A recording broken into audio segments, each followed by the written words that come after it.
In the internet wrestling community, Eva Marie matches are considered especially heinous. On the internet, the dedicated fans who investigate these vicious felonies are member of the Game and Wrestling Connection.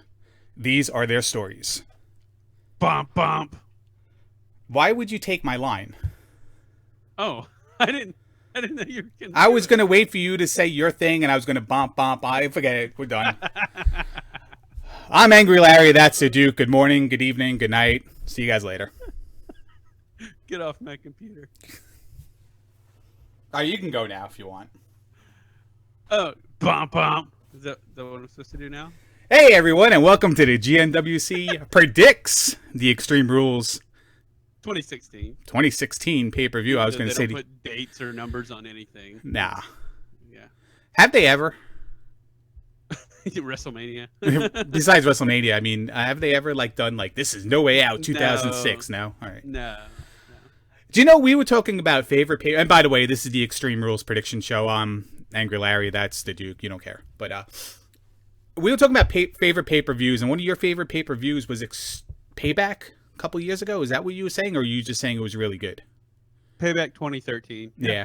I watched ECW One Night Stand today. And that was one of my favorite pay-per-views that I forgot. Because we were watching on the network yesterday before NXT. They did the top 10 WCW Monday Nitro moments. And they flashed Mike Awesome on the, one of the montages. I was trying to explain to my dad who he was. Don't you remember this guy? So we had to go back to watch the Masato Tanaka versus Mike Awesome match from... One Night Stand, and man, that was table chair spot fest central. It was awesome. Nice. But so we got Extreme Rules coming up, and I don't know, how do you feel about this one going in generically overall? Story build has been good for everything involved. I don't know that people are going to say maintain the status quo, I would imagine, coming out of this show, because I don't know how much is necessarily going to change. Yeah. They could surprise us, but I'm not going to expect surprises. Right. So I'm just going to say the story or the angles have been booked well, in my opinion. Yeah, I think so, too. I think storylines going into it have been good. I think expectations coming out of the matches is going to leave something to be desired. But the matches should overall be pretty solid, I think. And it starts with the pre-show match. Dolph Ziggler versus Baron Corbin, second pre-show match in a row. And I know you like Corbin lately. What do you feel about this match? I figured Corbin was going to move on to somebody else after the... I just figured he was moving on to someone else. So I'm a little perplexed by them long playing this when... Well, I mean, I guess it's no DQ, right? So there is a gimmick to the match to an extent. But, I mean, I like their story. It's what we've said, what we and plenty of other people say. Why do we see pay-per-view quality matches on Raw, and then you have a pay-per-view quality match on a pay-per-view, and then it's still not over? Right. What's going on? Right. So, and Dolph won with a roll-up. Last time out. Right. So I don't feel like these guys, I feel like they've had a story. It's been built up, but in between Payback and now, I don't feel like anything really has been... They kind of disappeared. They disappeared. They weren't on Raw. Corbin came out for 20 seconds on SmackDown. And I think after Payback, they might have had something where Dolph wrestled Corbin ringside or vice versa. But I don't think they gave these guys as much as it needed to get over. And they're also putting it on the pre-show, which I think is bad. But considering that Dolph won with a roll-up last time, I'm thinking shenanigans this time. And Corbin wins with a roll-up. Hand, foot on the rope or something. To kind of equalize it. And then going into Money in the Bank, we're going to have the rubber match of all rubber matches or whatever. But I don't know. Yeah, we'll see. We'll see. Anything else? I don't hate it. No, I don't hate it either. I just hate to backpedal a little bit. Yeah. I don't hate it. It's just it kind of they let it fall flat for some reason. It's really weird. It was hot, and I don't know if it was a crowd dead reaction the reason why they kind of backburnered it, which I don't feel like it, because I feel like I would have noticed if, like, like the Shining Stars, if somebody came out and the crowd was just on their hands. Like, I felt like I would have noticed it, especially with Ziggler, who's one of my favorite wrestlers.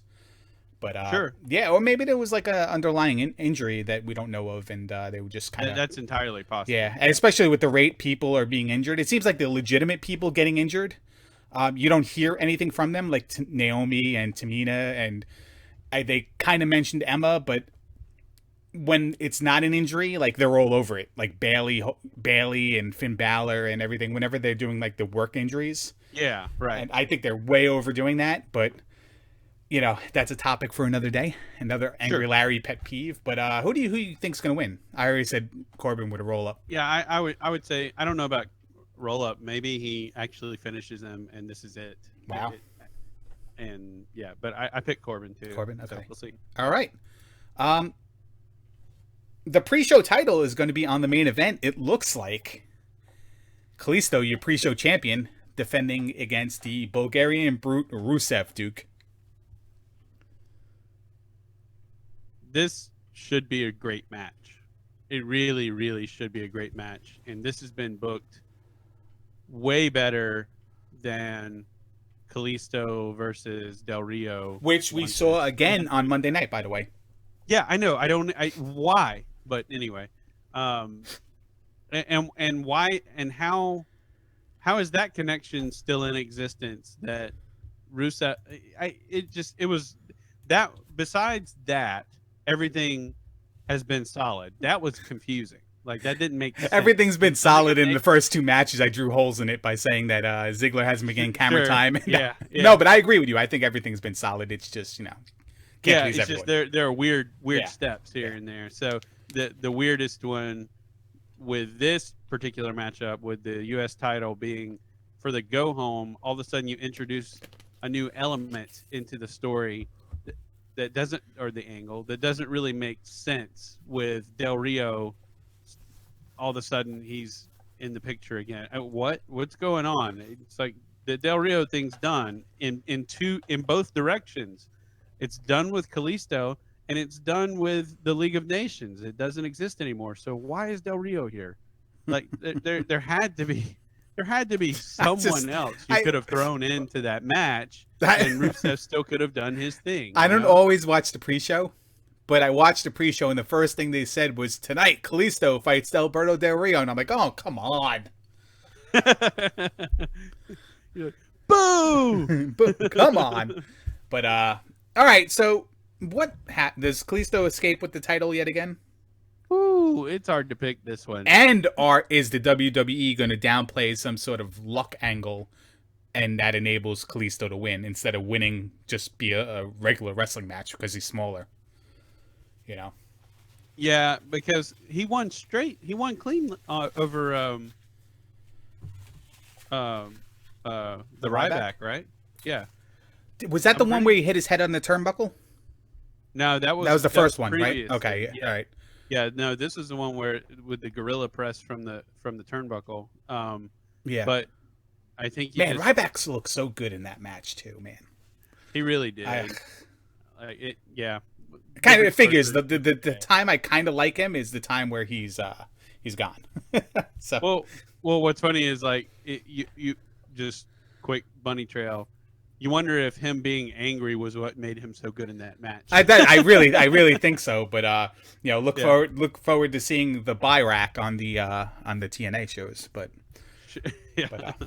so we don't really know who. I don't know who wins this. I'm gonna say Kalisto wins because every time I see a match on pay-per-view now, I feel like it's going to be a rematch on the next pay-per-view. So or on Raw, and then the next pay-per-view. But I think Kalisto wins this time, and I think if there's ever a match on this card that could have a rematch on Raw with a different result, I think Rusev could win Rusev can win the U.S. title tomorrow, the next day. Sure. I'm gonna pick Rusev just to pick someone different because I'm really not sure. And the IWC is pretty convinced that Rusev is either going to win here or on Raw. and then Cena comes out the next week. It's funny. Cena's coming back the next week. So. I make notes, and I gotta say, 95% time I don't look at the notes when we start talking. Sure. On my notes, I have Kalisto wins via DQ, where Rusev probably just destroys him and or gets mad or something happens and he just gets enraged, beats the living snot out of him, and then they have a rematch. But no stipulation on this one, right? Just US title. I think this was just a straight match. Yeah. All right, so let's go to another match that has a stipulation that was just added tonight. Technically, if you watch TV, but Tuesday if you were in attendance for the taping. The Usos versus Gallows and Anderson tornado match, which means all 4 participants can be in the ring at the same time. Is this the third time? Third time we've seen this match? We had a tag team or a tornado tag match. It's been a while. I mean, it was like one of the ones that have. It's like a rare occurrence, a tornado tag match. I remember when I was younger, like anytime it came around, it was always like, when the hell was the last one of these? I feel. But I feel like the last time we had a tornado tag match, Shane Helms was actually in it. I wonder if I could look something like that up. I'll try. But is this like the 3rd or 4th time we're seeing this match as well? The last time we had a tornado, there was a hurricane. Did that fly over my head, or was that a legit statement? Did you really thought Helms was in the match? Oh, I was making a joke. Oh, it flew over my head. Okay. Hurricane My bad. and the tornado joke. Sorry. John Tenta is rolling over in his grave right now because, earthquake, avalanche. But go ahead. That's messed up. This is the 4th time we're seeing this match, I feel, in 3 weeks. This is a lot, but at least there's something different about it now. Yes. And it can't really. I mean, I guess it's not no DQ, so they could still screw it up. It could still be a screwball non-ending or whatever, but maybe we'll actually see something end here. It's going to be one of those situations where the reverse of this match is going to happen at the main event. So if the Usos win here, that means AJ is winning the main event. If Carl Anderson and Gallows win here, that means Roman Reigns is going to win the main event. Very well possible. Not necessarily win the title. Oh, well, it's no DQ anyway, but yeah. But anyway, we'll see. So Anderson and Gallows win here. Yeah, I hate to pick them because what you said is probably true, but then there's the club dominates the pay-per-view angle, which could mean AJ could still win. That would be I'm gonna pick Anderson and Gallows. Yeah, I'm gonna go Anderson and Gallows too. I don't think the Usos stock has fell so much in my eyes, and I don't know if I was ever really an Usos fan. I just don't know if I ever got into them, but I'm really not into them right now. So I think it's time for a little bit of a change here, even though they're not the tag team champions, and root against them at least for a little while until they fight someone. They've made them into and it's been months now that they've been just straight up sidekicks. Right. Like not in a tag title hunt, not doing anything significant as a tag team. Since the Dudleys came back. They're straight up sidekicks. Yeah. So it's that's not the best place for them in my opinion, but they want to keep running with this. No, and they're a good team. It's just when they're in the mix, they're a good team. It's just like other people have more flash, other people have more entertainment, and they're just legit workers. They disappear into the background. Yeah, so speaking of disappearing into the background, the Intercontinental title match, 4-way. Kevin, I don't know what I meant by that reference, by the way. Kevin Owens, Cesaro. That does not apply to this at all. No, it doesn't. No, not at all. Kevin Owens, Cesaro, Sami Zayn, and The Miz for the IC title. Fatal 4-way rules. I feel in this match, it's going to be a Cesaro victory. Really? Pin, Miz, and Owens and Sami Zayn will probably somehow cancel each other out once again to allow that to happen. I think that it's too soon for Sami Zayn, although I hate when people say that. Miz is the title holder. Kevin Owens has had the title. Cesaro is fresh off of return, and he's been U.S. title, tag title champion before. And before he got hurt, he was on the rise. Like stock through the roof at that time. I think they're going to give him a run with the IC title and see if that can transition into main event appeal eventually. So I don't know how long he'll hold it. Maybe he'll hold it until Money in the Bank when Sami Zayn wins or whatever. But yeah, I think that's smart. And they've already planted the seeds for Zayn and Cesaro to have their feud, and Owens can feud with anybody. Right. Of course, the main angle for him is always going to be Sami Zayn. Period. It just is. Right, and I think that one match. It's either going to be Sami Zayn or someone main event. That's who Owens is always going to be with at this point. I saw a fun little stat. Speaking of him, he's been in a title or main event match in every pay-per-view in his first year. The only other person to have ever done that, Brock Lesnar. The Undertaker. The Undertaker. Not bad. Not bad at all. Yeah, it's pretty cool. Yeah, so again, I think Owens and Zayn will cancel each other out, and then, Cesaro will maybe even beat Miz with the skull-crushing finale, and maybe that will be Cesaro's thing. He just pisses his opponents off by doing their moves, and better.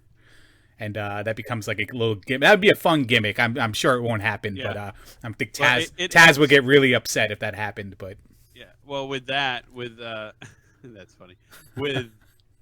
With Miz, what's funny about that? I saw someone make a comment that he takes the skull crushing finale better than anyone he delivers it to.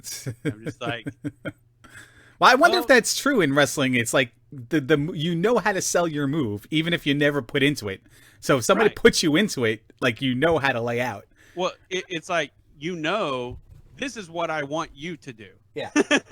This is how I see it in my mind. So this is how I'm going to sell it. And I'm sure the wrestlers know, like, what wrestler in their past has taken their move better than anybody. Sure. And then, really try to, like, get somebody to sell that way for him again. Even if it's maybe it's annoying in backstage going, hey, remember that match I had with Shawn Michaels and he took my whatever move? Yeah. Sell like that. And the dude's, 18 years in the business is just like, all right, bro. All right, brother. Guy's like 3 times the size of Shawn Michaels. And maybe that's why Alex Riley got fired. So. Okay. Whoa. I don't know. I don't know why I would say. That got dark. That got dark. I'm going to to be weird, I'm going to actually pick Sami Zayn for this, even though I completely agree with your booking of Cesaro. Listen, actually, I like yours too. No. I'm picking Miz. Okay. I'm picking Miz to retain because Miz is a fantastic heel champion. I think Miz with a title is better than Miz without a title. Yes. Well, and I don't think you brought Maurice in for like 1 month to be exactly. LA. And who believes Miz chasing? Like Nobody wants to see it, so that's why it's better when he has a title because everyone wants the other person to win. Everyone has to chase him. Yeah. I think we can agree the one person not winning this match is Kevin Owens. Yeah. Unfortunately. I know the Smarks. Yeah. Smarks are groaning and hating us for saying that, but yeah, But again, man, Kevin Owens just doesn't need a title. No, he needs the big one at some point, but he just doesn't need a title to be Kevin Owens. So with Sami Zayn winning, and it seems like the company is acknowledging that by putting him in all these title matches, right? Putting him on the marquee, With Sami Zayn winning, Kevin Owens could have a jealousy thing and go after him, so that could set them up for a couple months as well. So I can see that. I can see Miz winning. I can see Cesaro winning. I just can't see Kevin Owens winning, unfortunately, because of the reasons you said. He's just established already. And him winning this match doesn't really do anything, but other people retaining or winning the match could really boost them towards future months, I guess. Well, no offense to Roman Reigns, but really Kevin Owens at the moment is the guy. I think so too. He really but is. He really is. In states like Georgia, if you can convince people who don't use the internet that Owens is more over the Reigns, you know what I mean? There's that hard. Well, all right, sure. Maybe not Georgia. No. A little harsh. I get what you're saying. You're just saying casuals, people who are strictly casual, mainly young audience. Yeah. People who would have believed that Hulk Hogan took vitamins. Yeah, but guess what? They boo Kevin Owens, so he's still doing still doing his job. Come on, they boo Roman Reigns a little more. And so I guess that goes against my point. Maybe they don't like him so much. But moving on. Tag team championship. But no matter what, no matter who comes, just to put a point on IC title, they've got infinite possibilities no matter who comes out with that title. Yeah. And again, it goes in my line of thinking is that anytime I see a main like a pay-per-view match, it just puts me into a return match for next month as well. Yeah. So. And just think 4 months ago or however long, like how meaningless was the IC title up until WrestleMania, between Ryder getting it and then Miz getting it the next night. Like it was just I think it was good before then. I think it was as soon as Owens took it from Ryback.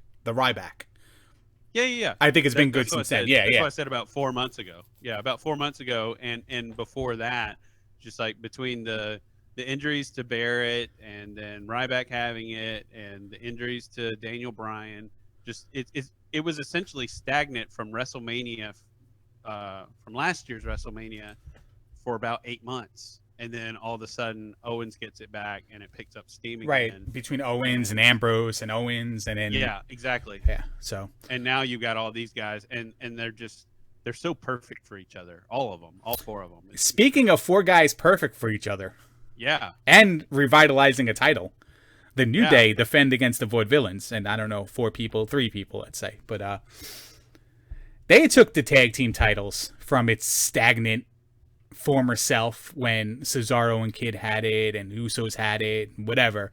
Nothing against those guys, but WWE never displayed the tag team championship like they're doing now because of the success the New Day has and the fan following and stuff. Is this the time they drop the titles? See, it seems like the answer to that is either yes at Extreme Rules or yes on Raw. However, like, what does the New Day do? Like, unless you do something really creative, WWE, unless you do something really creative and have the New Day defend a singles title with the Freebird rule, unless you do something fun and interesting and engaging like that, you know, like the U.S. title, unless you do something like that, I just don't know how you take the titles off of them. Like, I just don't know. I think that without the titles, they could still do stuff without the titles and still be the New Day. I don't think they need the titles, but I think that they need the titles and the spot on the show for the title holders. And if the Vaudevillains win the titles, I kind of fear that the tag titles will go take a back burner again. It'll be defending on SmackDown. It'll be defending on the pre-show. And it's just because people love the New Day. They get into the New Day. Yeah, and I don't hate the Vaudevillains. No. I think they've been booked really well. And I think how they've rolled with the punches with Enzo and Big Cass, they've done really well at that as well. I'm saying well a lot. But everything's been booked properly for this, in my opinion. I just don't... It's like you said, it almost seems like if the Vaudevillains win, that it's sort of, well, the tag titles is the minor league title now. It's the pre-show title, like you said. Yes. And you get NXT guys, and you know, maybe we see the Ascension show up again if one of them ever gets off of. Well, you have a lot of tag teams, but how many star tag teams do you have? You have the New Day, right? Like that the fans would care about, the fans would eat up. Yeah, and you have Enzo and Big Cass, but you know, you're having to deal with the injury there, and also Big Cass being just a mega star because he's 7 foot tall. He's super over right now, and the WWE is loving that because they love their big guys. You know that they love big guys, and they're just the bodies. And him being over means we're going to see more of him. And like sad to say, but maybe even without Enzo, when Enzo comes back, it might be like a breakup situation. I don't think it'll break up, but I think we'll still see him in some singles roles more often than you would necessarily expect. I mean, Rusev winning the U.S. title, tag team guy. Rusev winning the U.S. title, and then getting challenged by Big Cass the next day on Raw. Huge pop. Yeah, that'd be huge. That'd be huge over. Pop. And It's like the right place and right time for that to happen. But, I don't, obviously I don't think they'll do it. I think New Day win again. I don't think the Vaudevillains are the team to do it. But I don't think this is going to be the Vaudevillains' only shot. I think they'll get a rematch again, like every other match, I predict. But, because with all the guys coming back from injury, you can't have the situation where the New Day break up, or, New Day lose the titles, and then start going after singles titles. There's just a flood of people, main event people, former champions coming back into the mix this month. Yeah, and what else? Yeah, why would they not go after a title? Right, or get in some really important singles feud that would keep people like New Day out, even though those guys, all three of them, can be significant singles competitors, and especially if you keep them as a unit, there's fun things you can do with that. Well, yeah, it applies with Rusev winning the title and them doing that thing with Freebird rules on a singles title with Rusev. Yeah, but still, John Cena, Orton, Rollins. I mean, it's just those names are just way too big. Right. And that leads to a point I have that I'll make a little later. I have a situation that's going to happen, but first let's talk about the situation inside the cage. Yup. Dean Ambrose and Chris Jericho in the first ever non-TNA Asylum match. With the mop and pail. I think you have to climb the cage, successfully grab the mop and pail, and use it on the floor to win. Is that how that works? Yeah, I think you actually have to clean around. And bad job on WWE not putting a moppy up there and just having like a regular mop. Like if there was ever a time to like break out like vintage stuff from the archives, like Perry Saturn's mop, and whatever else like gimmicky stuff they had to put up there, that would have been Head. Nice. Why is Head not up there? All right, well I think maybe because he works in TNA. Fair enough. And they don't want to promote. Well, actually that's not true. Edge and Christian's show certainly did an Al Snow thing, didn't they? Yes, they did. The best of Al Snow matches if you're having trouble sleeping. That was good. But all right, so again, like other matches last month, these guys wrestled. Dean Ambrose won. Jericho get the return win here?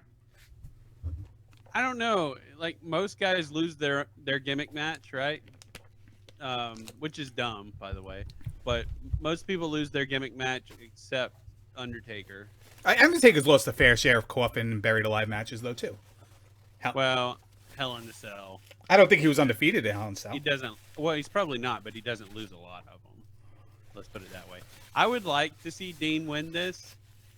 But, yeah, just history tells me Jericho will win it, even though I would like to see Dean win it. 50-50 booking with Jericho. You have to take that into account.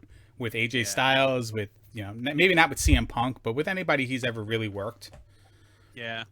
Since his rockstar era, let's say. So, I think Jericho wins. I think maybe he gets Dean in the straitjacket, and then makes him watch him escape the cage or whatever, however you're supposed to win this match, pinfall. No, you have to win by pinfall or submission. Okay, so he'll get him in the straitjacket and maybe put him in the walls of Jericho at the same time. So that's a legitimate ending. I'm going to pick Dean, but as soon as you mentioned the straitjacket, all of a sudden I wanted to pick Dean. So that he can get his revenge. Right. How about he puts Jericho in the straitjacket and puts him in the walls of Jericho? Yeah, that'd be interesting. That would be interesting. That'd be great. But I'm going to pick Ambrose for the win. All right. To do something a little different. I'm going to say Jericho here, and here's why. Besides the fact that it's 50-50 booking, besides the fact I cannot stop convincing myself that everything's got to go 1-1 and have a rubber match at a third pay-per-view. The next pay-per-view is Money in the Bank. Dean Ambrose made this match. Created the Asylum. Jericho wins. Jericho created Money in the Bank. Created Money in the Bank. Dean Ambrose wins. Now, Money in the Bank this year, with all the superstars returning from injury, I don't think you're going to see Money in the Bank with Kofi Kingston or Kalisto or Sin Cara or Cesaro, Kevin Owens. You think it's going to be all the guys that come back? I think it's going to be superstars. I think it's going to be Jericho, Ambrose, Cena, Orton, Sheamus, and Seth Rollins. And maybe whoever doesn't win the title. And maybe whoever doesn't win the title. Yeah, it could be 7, 8 people, 6 AJ. people. Yeah, listen, they kept Big Show, Mark Henry, and the other one off camera, Kane, off camera since WrestleMania. Yeah, they have. So, like, this could be like an 8-person Money in the Bank match with all top-tier guys. And, you know, just fighting for the title, you know, whatever. But I think they're staggering the returns. Like, Cena's coming back Memorial Day. And I think week by week, somebody else is going to come back and, like, enter themselves into the Money in the Bank. And that's why I think it's going to go this way. And the fact that... That makes sense. You know, the whole created the match situation. Yeah. What better way to like put Ambrose over the top? And finally have an Ambrose versus Reigns program. Then Ambrose beat. Well, it's actually it's not a program, but Ambrose has the briefcase and his best friend's champion. He has some actual power. Yeah. And his best friend's champion. Like, don't worry, buddy, I won't screw you. And then like that whole eventual heel turn that we all thought was going to happen, you know, 2 years ago, last year. Sure. Now it's on the cusp again every single week on Raw. So yeah. So I think that's why we're going to get Jericho winning this match, and then Ambrose is going to win Money in the Bank. Well, and WWE's been booking the moral dilemma really, really well, too. Like with AJ and everything like that. If you watch SmackDown tonight, yes, you know that AJ finally really healed out, in my opinion. But there's the whole moral dilemma that they've been playing really well, and the gray area, and how much of a moral dilemma is it for you to be holding the briefcase while your best bud, your brother from another mother, is holding the title? And the two of them have not been seen together. Yeah, since like Fastlane, I think, right? That's true. So, or maybe a couple things after Fastlane, but definitely not going into WrestleMania. I like that. I like that idea, but I'm still going to pick Ambrose just to be different. Yeah, listen, I mean, anything can happen, right? Sure. So, Jeb Coulter, by the way, come down and scooter. I really like the black cage. I like that. I like that too. And to talk about the whole progression of like morals and stuff, AJ Styles going from I don't need your guys' help, don't interfere on my behalf, to like Roman Reigns is asking for it, do what the hell ever you want, you know, kind of deal. It's pretty cool. Pretty cool. Yeah. Contradicting, but in a meaningful and realistic way. Yeah, logical manner. Logical way. It's not like a one day he just decides to just go, oh hell no, and then just take the chair and hit Roman Reigns. There was an emotional build to it. So, yep. So I wonder if like certain writers try to put their hooks into things, like, you know, because I know they hire writers from TV shows and stuff. If they try to build drama, like, oh, I remember on Friends we did it this way with Rachel and Ross, and you know, and they try to like do that sort of angle, but in a bromance sort of way, and in a wrestling context, and say like, this is going to be the storyline we play out for these guys, and it basically emulates something they scripted on a TV show. Could very well. And then sometimes when it just doesn't work, they just fast forward it right to the end.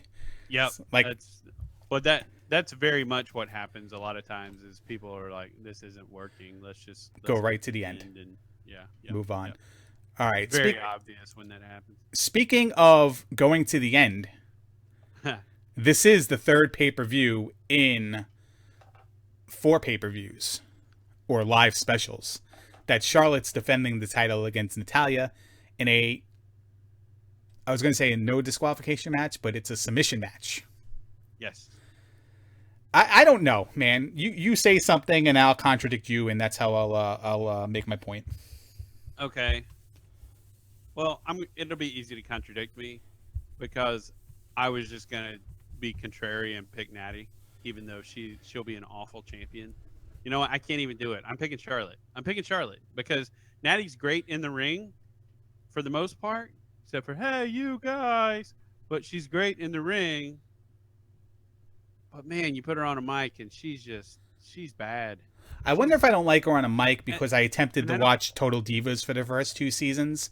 And anytime she talks, she came across as a whiner and complainer. Yeah, that doesn't help. Well, it's just...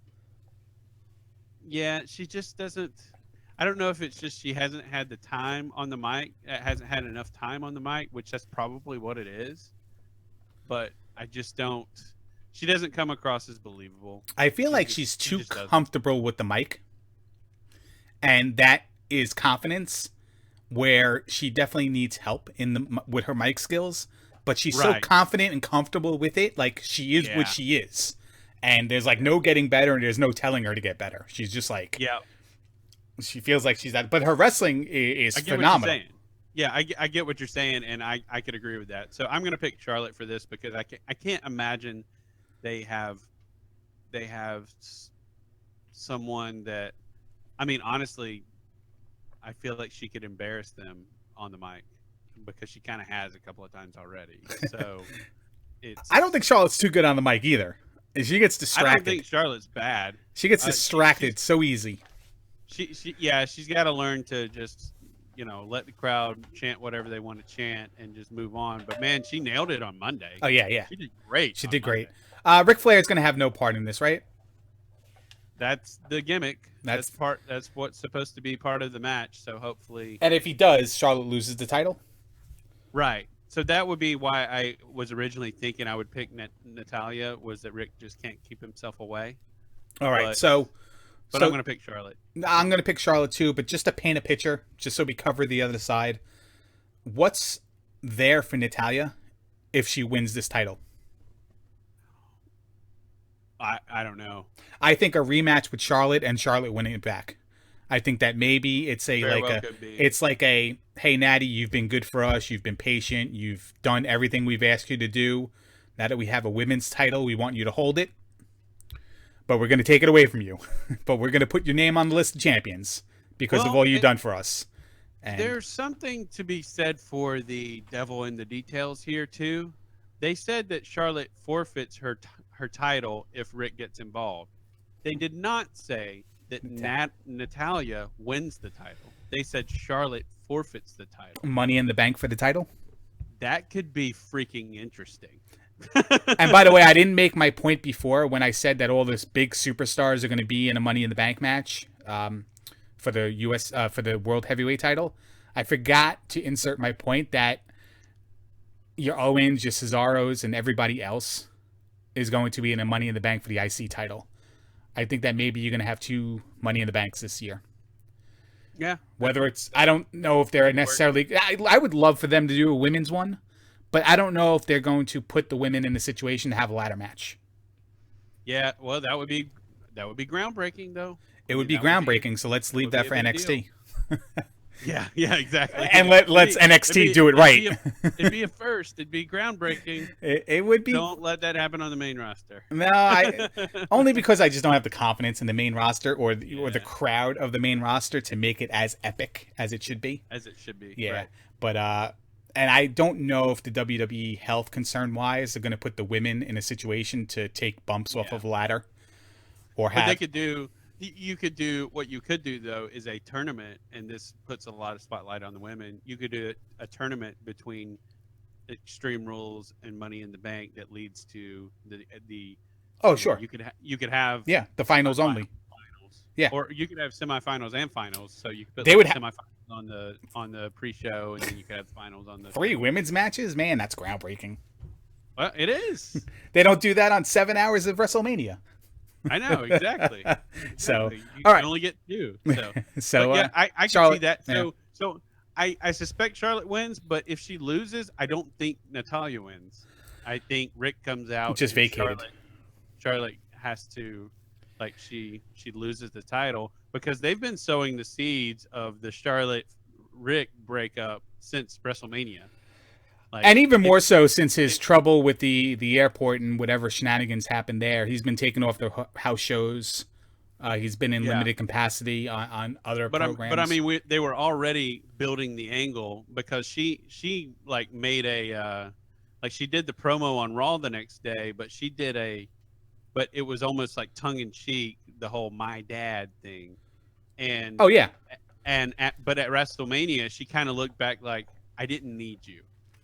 She was asserting herself as the pants-wearing provider of the family. Yeah, kind of thing. Looked, so she walked down the aisle smiling with him, but when it happened, she looked back like, I didn't need that. I had it. Do you think I had the match won, and it's just gradually gotten harsher. By the way, since I know you don't watch these segments, there's a YouTube video.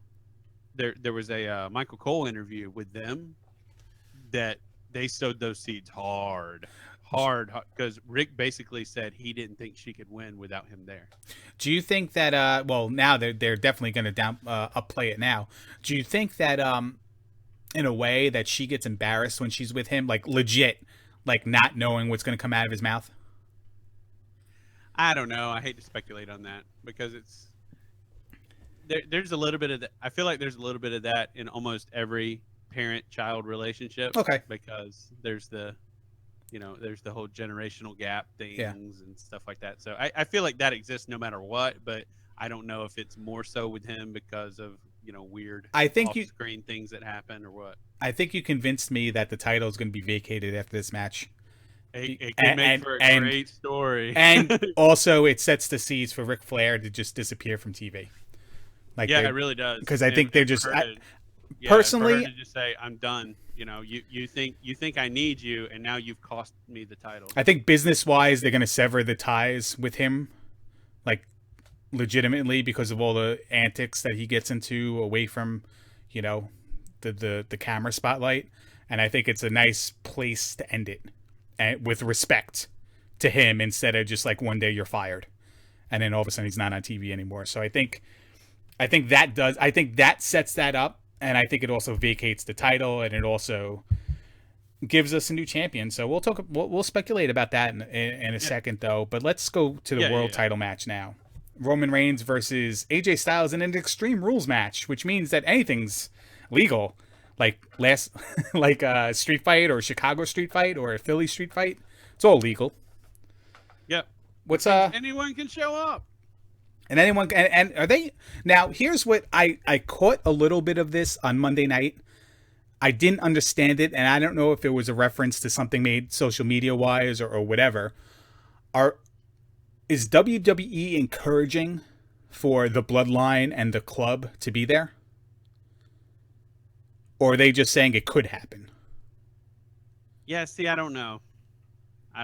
It made me? Somebody said something on Monday night that made me think that the WWE or Shane McMahon, or maybe I missed something by Shane McMahon or something, was just basically inviting all the participants to just be in the ring. Yeah. You're right. But I don't know if I necessarily heard that on SmackDown, so I thought maybe it was like either I missed something, or it was just like a this also could happen. Everybody can be in the ring. WWE is basically saying that with the Extreme Rules moniker. But what's going to be extreme about this match, and who do you think is going to walk away with the title? Oh. The IWC is fully expecting that AJ will lose. And I'm kind of with them, although, man, it would be interesting to have a real heel holding the title again before all these other guys get back. Well, AJ Styles would have to be a real heel then. And I don't think he is. I think he's one of those tweeners to match Roman Reigns' tweener. Yeah, but I don't think he was a tweener tonight, man. I mean, he sicked the guys on Reigns on SmackDown. It was the climax of the internal struggle he had between doing right and just wanting to win. Yeah, that's what I'm saying. Yeah. It's just like that's pretty much heel to me. But like we've had whatever this, it takes. Yeah, we've had this argument many times with what's a heel and what's a face. What's a heel, what's a face, and I just think we're in a situation where it's just tweenerville. Everyone's a tweener.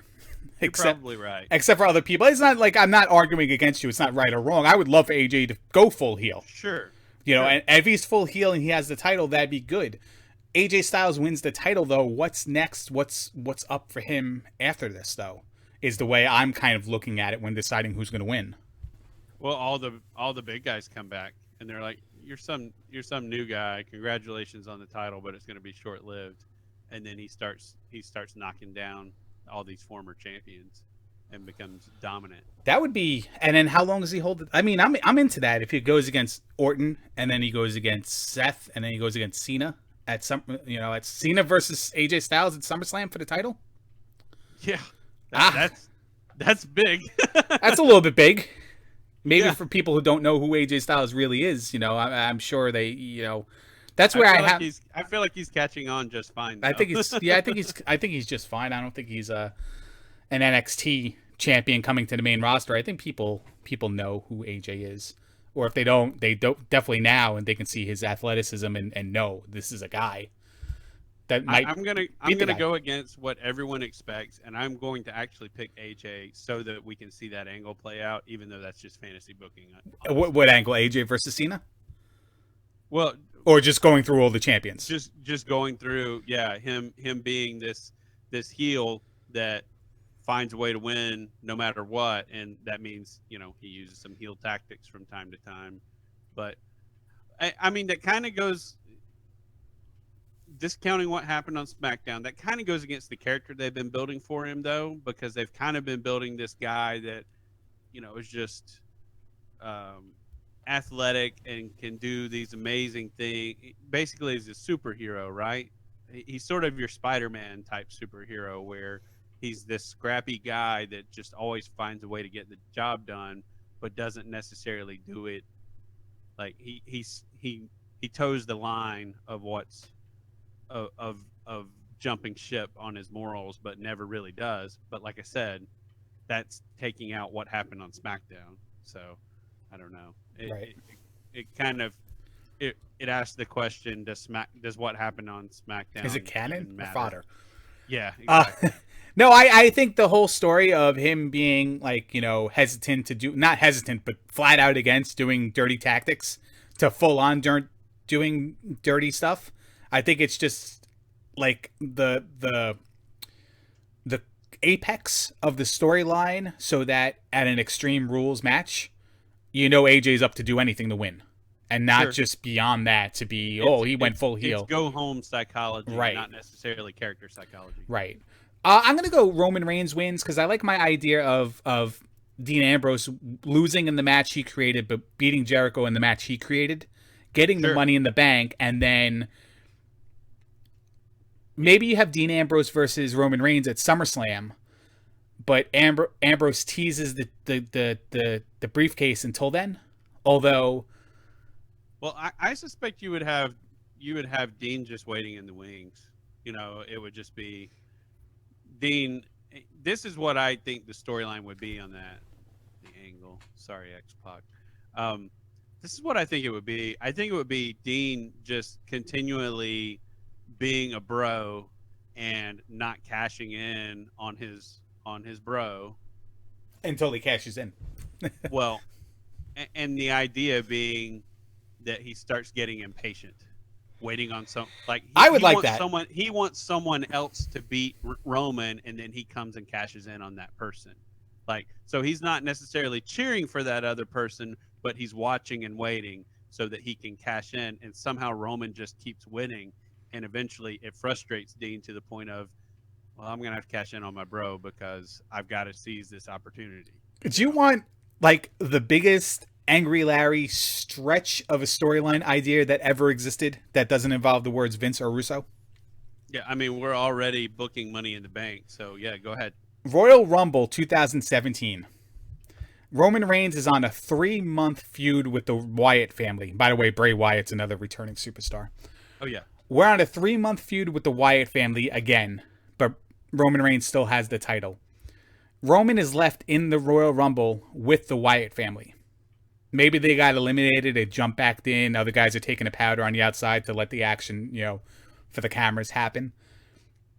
Bray Wyatt destroys Roman Reigns, the Wyatt family leaves. During the Royal Rumble match, Roman Reigns is not eliminated. Dean Ambrose comes to the ring with the briefcase. During the Royal Rumble match, Roman Reigns loses the title. Well, why would Roman Reigns be in the Royal Rumble match, you're asking?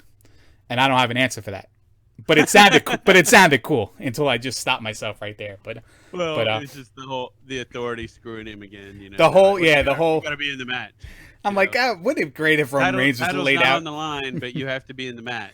Yeah, the title can be on the line if Dean shows up with the briefcase. Maybe Roman Reigns is the cocky, arrogant heel he was in NXT before the Shield, like the few episodes he was on it, where he's just like, I don't want to wrestle at WrestleMania, and he finds a way to get into the Royal Rumble match so that if he wins, he doesn't have to wrestle at WrestleMania. But Ambrose beats him for the title because he cashes in Money in the Bank, and then Roman Reigns has to win the Royal Rumble to get the chance at WrestleMania. So it's like he goes in looking for the day off, and then he has to win, so he has to come to work and get his title back. It's kind of good. And I like that one. But and he does it in between like he does it in between Roman eliminating everyone and the last person coming to the ring. Well, Steve Blackman. Hang on. Oh. And then the clock starts and it goes 10. No. And it's Ty Dillinger. Let's throw in all of our Royal Rumble things that we want to happen in here. Steve Blackman's going to be there. Ty Dillinger is going to be there. Ambrose is going to cash in the Money in the Bank, and Reigns is going to lose the title, but win the match, so he gets the rematch for the title. Shane McMahon does an elbow drop off of the top of the arena. Taka Michinoku and Funaki interrupted like 4 times the match. Indeed. So all right, you're gonna go AJ Styles for the shock of all shocks. I'm gonna go Roman Reigns for the whole everything is the same, and Roman Reigns is the guy right now until otherwise Cena wants to be the guy again. But let's talk, and we've been talking, but let's talk beyond Extreme Rules, the Raw after, or Money in the Bank like we have. So I think that Kalisto is going to win, and Rusev maybe will win the U.S. title the next night on Raw. I already said that Jericho is going to win, and then Ambrose is going to win the Money in the Bank match that involves Jericho and the returning superstars, Bray Wyatt, Cena, Rollins, Orton, and maybe the guys left off camera, Mark Henry, Big Show, Kane, just for like name recognition. Anything you see happening at Extreme Rules that's going to spill over onto Raw with a different outcome? Well, not necessarily a different outcome, just continuation of the angle. If the Rick costing Charlotte the title thing happens, I suspect they do their breakup. I know that sounds really weird, but I suspect that they break up on Raw, and maybe we see Rick connecting with someone else in some way. Summer Rae seems like an obvious choice. Do you know that when I said that I don't read my notes 95% of the time, I didn't read the first line of my notes. And that is WWE is toying with the idea of putting Kalisto with a female valet to counteract Lana. So that to me says that Rusev Kalisto is going to go a while again. Oh yeah, that's a good point. Who is going to be with Kalisto? But wouldn't it be that Rusev wins? Wouldn't that make more sense? Rusev wins because of Lana, and Kalisto has to. Well, that could happen on Raw as well, and then Kalisto can get the female valet and then go again on Money in the Bank, or it could happen at Extreme, whatever the case may be. But it definitely. Who do you think it's going to be? I got 3 guesses. Melissa Santos. Melissa Santos is a good guess, but is she tied down to Lucha Underground to season 12? Way. There's just no. Well, she could be as someone else. Oh, they could do someone masked. Like she could be masked.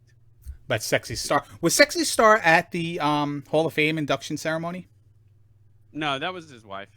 That's actually his wife. Who, Kalisto? Yeah. Just his wife wearing his wife's nobody. She was just wearing a mask. Yeah. She's okay. Miss Kalisto. Yeah. Oh, was she at the red carpet? Because I didn't watch the red carpet. It was on like his Instagram or something. Okay. Like that. No, because they showed a shot in the crowd, and I saw a pink mask. I'm like, holy crap, is that Sexy Star? But no, that was his wife. I'm like, that'd be weird. Yeah, and you know, she could be. It could be his wife. Could be the valet. Maybe that was the start of it. They're planting the seed at the Hall of Fame for Extreme Rules, Raw after Extreme Rules match. Well, I'm just saying. Well, no, they could have met her and she could have been charming. Yeah. Yeah, that's true. Yeah. They could have met her. They could have been charming, and they could have been. It may not been. Yeah, exactly. It may not have been planting the seed, but that may have started the conversation. You know. All right, ready for my 3 guesses? Yeah, I didn't get 3, but.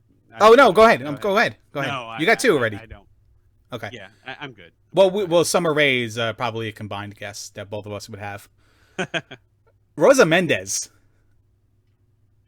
Yeah, there's the awkward silence. I just did punching motions. Well, I figured you were going to say that, but I was just like, surely not. But Rosa Mendez. Vamonos, Kalisto. Vamonos. Austin Aries' girlfriend, Thea Trinidad. Yeah, I don't know. Maybe it's Paige. Maybe it's Paige. That'd be interesting. Maybe it's Velvet Sky. That'd put her in an angle. That would be kind of cool. It could be Velvet Sky. Bubba Ray's pining for his girlfriend to get a WWE roster spot. How about the Bullet Babe? Amber Gallows. Yeah, that'd be interesting. So they can put, because you know how WWE doesn't like to put real life husbands and wives together, only in select situations. So it could be anybody. So it could be Brie Bella, for all we know. But that'd be messed up. I think Rosa Mendez is like the perfect fit because she's doing nothing, and she's supposedly Mexican. So, right, she's allegedly Mexican. Can't speak a lick of Spanish. Thea Trinidad works too, but I can't think of anybody who fits the Mexican, Spanish, Latina stereotype. Well, it kind of fits the idea because she's off of Total Divas now and Lana's on, right? Yes. So you can kind of play that drama. Too. But we also want her to get fired. Well, we don't want her to get fired, but we don't want to see her on TV again. So we're kind of expecting the Friday fallout, even if that's still a rumor that might happen. The firings after Extreme Rules, that she'll be on the list. But yeah, I hate it for her. But do you know I'm sure she'll find something else. Yeah, I'm sure she'll go to TNA, whatever. But do you know who else was fired this week? For the second time in a month, Rich Brennan was fired from WWE. How is he?